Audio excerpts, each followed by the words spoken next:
Next here tonight, one of the natural wonders of the West, Utah's Great Salt Lake is under threat. Officials now sounding the alarm about climate change and the worsening drought, pushing it to the brink of an ecological crisis.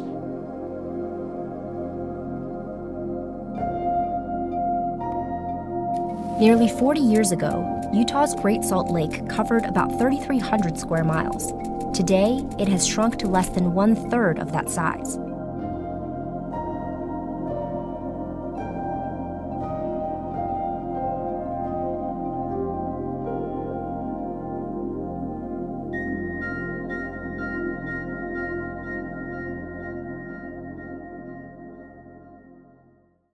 My name is Tasha Anderson. I'm the Sustainability Club president, and I have been for the last 3 years. I am a recycling and sustainability intern on campus.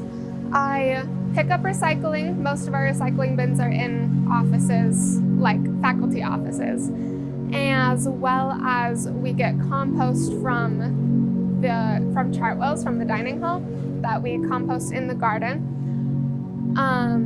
And then a lot of my time with that job does go towards the Sustainability Club and planning events and trying to make it bigger, trying to have a bigger spot on campus. I am Ben Cousins. I am the sustainability specialist on campus, meaning I run the SUU Recycling, SUU Community Garden, and just educate people and keep track of sustainability on campus and promote sustainability on campus. Kind of just an advisor. I help where I can, and I make sure that they're also helping us. We're not working against each other, and that we're working towards the same goals. It's been a long process of trying to get more people to join and to be involved. Some of the things we've tried are like bigger events and online campaigns. Things like the Bargain Bash is one of our biggest things that we're recognizable for. We've tried to do a good amount of tabling, attending Paint the Town Red, just anything we can to get our name out there, as well as working with some organizations on campus that are more recognizable, like SUU Outdoors or Health and Wellness Center. I would say biggest way is events or club, fairs and whatnot I go to as well. Just talking to people, and when I talk to people, I try and tell them when I can. We also go to the beginning of classes. There's the sustainability minor, and for the sustainability minor, they have specific classes, and we go to those and ask to talk to them directly, and I just give a little spiel about sustainability and how they can get involved and how important it is and whatnot. A lot of it is just that students don't have the time to commit to this, and we also have had a lot of trouble trying to make each meeting a little bit of its own thing rather than being a planning meeting, because that's not very fun to come to a planning meeting for that to be your first meeting ever. Also, it's a fun club, I think, but it's not something like rock skipping or D&D that are generally a hobby. It's a very activist club. It requires a lot of work. I think time is obviously a big thing. Also, when you say sustainability, it's not necessarily a specific thing. Everyone always has to ask, what do you guys do? And so answering that is really hard because we do so many different things. There's so much to sustainability. Sustainability touches every single thing. That's kind of what I love about it, is that you can do so much different stuff, but when you talk to people, it's so broad that it's not really hitting them and whatnot. So it's hard to make those connections, as well as just, making sure that they're coming to the right time and whatnot.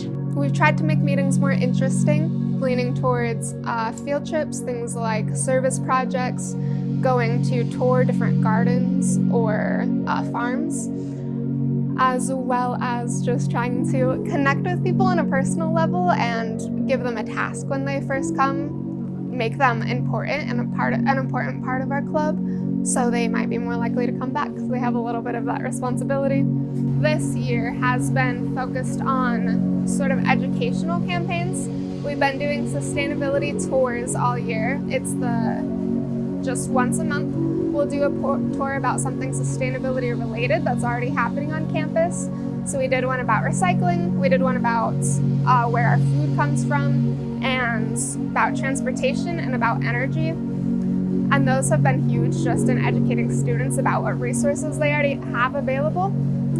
On top of that, we also make most of the decisions when it comes to the recycling program, especially recently. We got funding to make the program bigger and more public, which is really awesome, but we need someone to front that adventure, and that has been the Sustainability Club's role. I try to be hands-off and try and get the students to take as much initiative as they can. I want the students to have the drive. I don't want to be doing it for them. There are a lot of different projects I have, but I would love to make sure that we're casting a wide net. I mean, obviously there's points where we should be focusing more on different things, and it's hard to be constantly educating while also working on projects. So finding that balance is really hard. Definitely educating students, and then as well finding the different ways that SU can be more sustainable and trying to be a big advocate for those specific things. Sustainability is a really huge topic. It's not just like one little box like we tend to put it in. I think the biggest thing is just helping people realize that there are very easy things to do to become a more sustainable person. And one of the biggest things is taking the personal responsibility out of it a little bit. Like, yes, you should be recycling, you should be composting, you should be buying the most eco-friendly products you can find and can afford, but it's also not all on you. We need institutional change, and we need to get together as a group in order to make those changes happen. They won't happen on their own.